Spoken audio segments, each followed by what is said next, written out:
School खुलेंगे या बंद होंगे, ये एक ऐसा सवाल है जिसको लेकर सरकार और स्कूल संचालक आमने सामने हो गए हैं। कोरोना के बढ़ते मामलों को लेकर सरकार ने नर्सरी से 8वीं तक के स्कूलों को बंद करने का ऐलान कर दिया है, लेकिन निजी स्कूल संचालक इस फैसले का विरोध कर रहे हैं। दरअसल प्रदेश में फिर से कोरोना तेजी से अपने पैर पसारने लगा है, जिसको देखते हुए स्वास्थ्य एवं गृह मंत्री अनिल विज ने कड़े संज्ञान लेने के संकेत भी दिए हैं। वहीं नर्सरी से 8वीं तक के स्कूलों को बंद करने के आदेश भी जारी कर दिए गए हैं, जिसके चलते प्राइवेट स्कूल प्रशासन और सरकार आमने सामने हो गए हैं और सरकार के इस फैसले का प्राइवेट स्कूल प्रशासन भी विरोध कर रहे हैं। प्रदेश में कई जिलों में निजी स्कूल के संचालक इकट्ठे होकर जिला प्रशासन को हरियाणा के मुख्यमंत्री मनोहर लाल खट्टर के नाम ज्ञापन भी सौंप चुके हैं। स्कूल संचालकों का कहना है कि स्कूल खुलने चाहिए क्योंकि ऑनलाइन शिक्षा के माध्यम से बच्चे भटक रहे हैं। उन्होंने यह भी कह डाला कि सरकार द्वारा जारी किए गए हर दिशा निर्देश को भी नजरअंदाज नहीं किया जाएगा, पर जब बच्चे स्कूल में लौटेंगे तब उन्हें क्लास में बैठकर अच्छी शिक्षा भी प्राप्त होगी। कुछ जिलों में तो निजी स्कूल प्रशासन ने यह तक भी कह डाला कि अगर सरकार अपना फैसला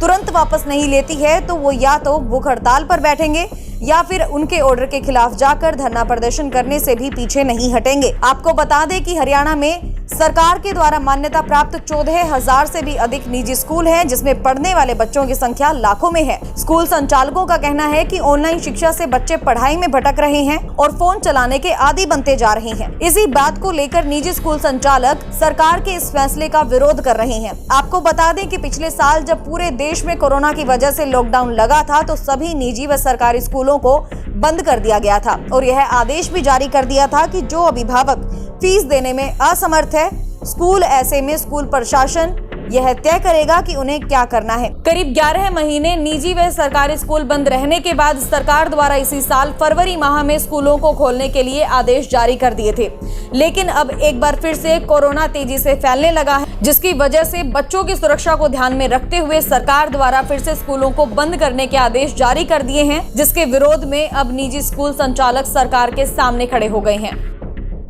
यही कहना चाहूँगा कि स्कूल को जो कोविड की गाइडलाइंस हैं उसको फॉलो करते हुए ओपन होने चाहिए, सुरक्षित रहने चाहिए। अगर लगता है कोई स्कूल फॉलो नहीं कर रहा है तो उसके खिलाफ कार्रवाई होनी चाहिए, लेकिन जो स्कूल इसको फॉलो करना चाह रहा है और वो गारंटी ले रहा है कि हम इसको, अगर लग रहा है कोई केस आएगा तो हम खुद ही बंद कर देंगे। हम खुद ही नहीं चाहेंगे कि किसी तरह कोविड की गाइडलाइंस को फॉलो नहीं किया, अगर उसको चलाया जाए। तो जब हम लोग पिछले 5 महीने से फॉलो कर रहे हैं, ना हमारे यहाँ कोई केस आ रहा है, तो हमें स्कूल खोलने की इजाज़त दे दी। क्या बच्चे भटक रहे हैं ऑनलाइन? बच्चे बिल्कुल भटक रहे हैं ऑनलाइन पे। बच्चा जो है वो अपनी एजुकेशन छोड़ के कहीं और कुछ देख रहा है। वो हमारे पास शिकायतें पेरेंट्स की भी आ रही है और हमने खुद चेक किया है कि बच्चे क्या क्या ट्रेस आउट कर रहे हैं। मुझे लगता है कि SOP को जरूर फॉलो करना चाहिए और बच्चे हैं, फ्यूचर है इंडिया का, हमें भी उनका ध्यान रखना चाहिए।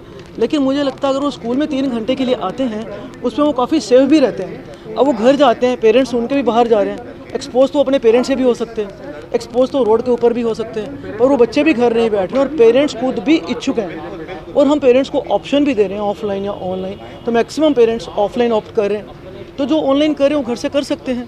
और मुझे लगता है कि अगर हम पूरे डिसिप्लिन और हर चीज़ से काम करें तो हम थोड़े थोड़े बच्चे लेकर हर रोज़ करके कंटिन्यूटी बना के रख सकते हैं और बहुत अच्छे से कर सकते हैं। देखो, जिस तरह से आज का माहौल बना हुआ है, सभी को मालूम है कि कोविड का समय है, तो जब सारे कार्य बिना लॉकडाउन के और सुचारू रूप से चल रहे हैं तो सिर्फ शिक्षा पर इतना बड़ा प्रतिबंध क्यों?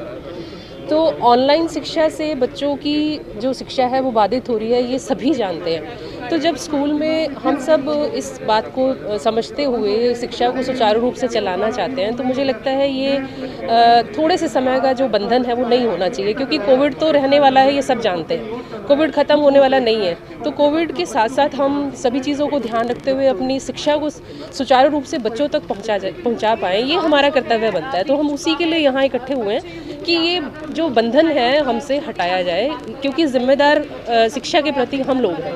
तो हम अच्छे से समझते हैं कि कैसे इस बीमारी के चलते हुए हम बच्चों को शिक्षा दे पाएँ। में बच्चे आने पे रोक लगाई है, तो इन्होंने एक ज्ञापन के ज़रिए ये कहा है कि सरकार अपने इस फैसले में पुनर्विचार करे, दोबारा सोचे। उनकी मांग को सरकार तक पहुंचाएंगे और सरकार से इसके बारे में बात करेंगे। हाउएवर साथ में इनकी तरफ से ये एश्योरेंस भी दिया गया है कि जब तक सरकार इस फैसले को रिकन्सिडर करती है तब तक ये सरकार के फैसले के साथ हैं। और मैं सारी की सारी जो सरकारी प्राइवेट सारी स्कूलें हैं, हरियाणा बोर्ड की, CBSE की, बाकी सभी अन्य बोर्ड्स की, उनसे आग्रह करूँगा कि 1ली से लेकर के 8वीं क्लास तक के बच्चों को बिल्कुल ना बुलाएं स्कूल में। अगर कोई भी स्कूल इन गाइडलाइंस का वायलेशन करता हुआ पाया जाता है तो फिर वो सख्त कार्रवाई का भाग। देखिए, इसीलिए सरकार ने ये फैसला लिया है कि क्योंकि कोरोना के केसेस बहुत ज़्यादा बढ़े हैं और करनाल में पर्टिकुलरली रोज़ाना 300 के आसपास केसेस आ रहे हैं और इसमें कोई अचंभा नहीं होगा अगर आने वाले 1-2 दिन में और सख्त कदम उठाए जाएं। तो इस सिलसिले में चूँकि बच्चे हमारे छोटे बच्चे होते हैं विशेष रूप से, वो ज़्यादा सेंसिटिव हैं इस चीज़ को लेकर के, तो इसलिए ये सरकार के द्वारा कदम उठाया गया है। फिर भी इनकी बात सरकार से चर्चा करेंगे, तब तक इन्होंने अश्योर किया है कि सरकार के फैसले के साथ।